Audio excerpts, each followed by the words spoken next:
Honorable Mathenge, what do you make of this action? Again, like I had asked Senator here, it's just 8 months, but there has always been this conversation about the due administrative process, so that innocent until proven guilty. Of course, that appears to be happening for the CEO at KEMSA, but PS is a presidential appointment.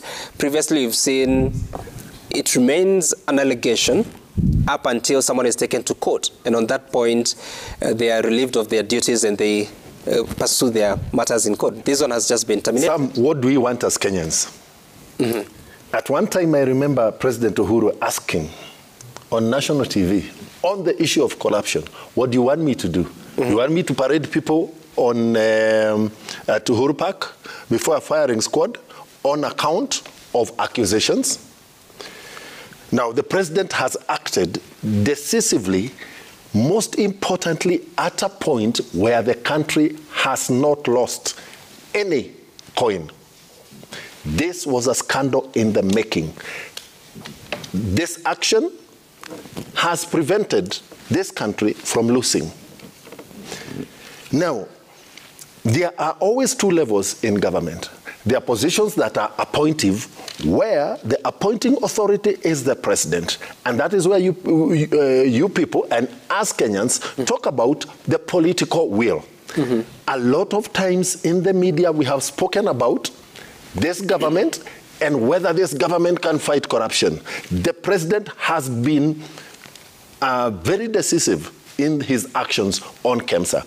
That, look, in my government, I will not allow you, as my appointee, to even think about corruption. Even thinking about corruption, even conceptualizing it, is not acceptable. Mm-hmm. In my opinion, at this point in time, our president deserves congratulations and accolades from Kenyans. He has been decisive.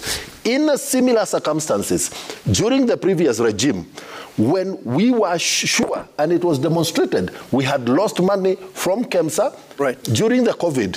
What happened to the board and the chairman of KEMSA? He was transferred from KEMSA to the Communications Authority. So the comparison, as my colleague Bui says, is like day and night. The actions at that time of the regime that he wants to compare us with shifted corruption from KEMSA to somewhere else. In terms of the presidential appointments, again, on the PS, she was an appointee of the president. Mm-hmm. Should she come out of this process? Because this is not the end of it. I can tell you, even before the president acted, I sit in the health committee. We already had a date with the KEMSA CEO and the CS on Thursday in Parliament over these issues. And therefore... You'll still be meeting them? Why not? The role of Parliament and the role of executive are completely defined in the Constitution. We still do our role in terms of oversight. KEMSA has been in the news. In 2018, there was a report on KEMSA.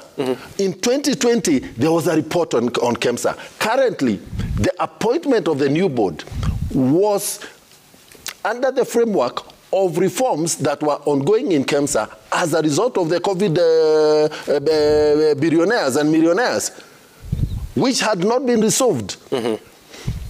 And therefore, number two, and therefore, those appointed ought to have completely conceptualized and understood the enormous responsibility placed on their shoulders by the president by entrusting them with KEMSA.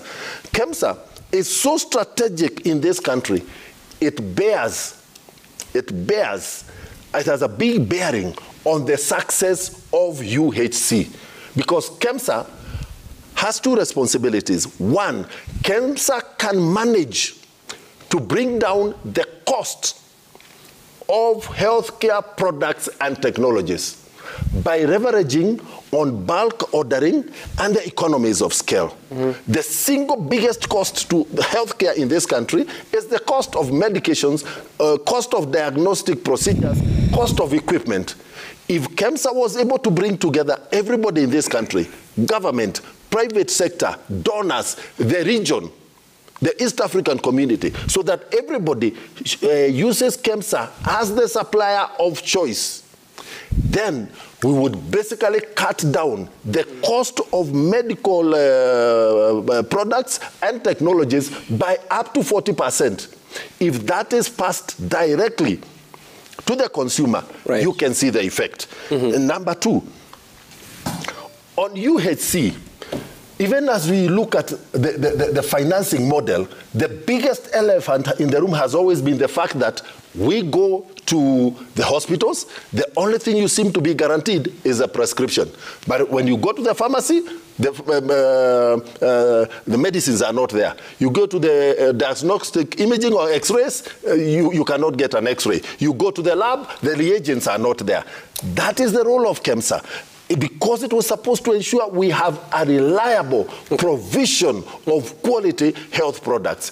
Did the presidential appointees fathom, understand, and come to grips with that responsibility? I thank the president for standing with Kenyans this time.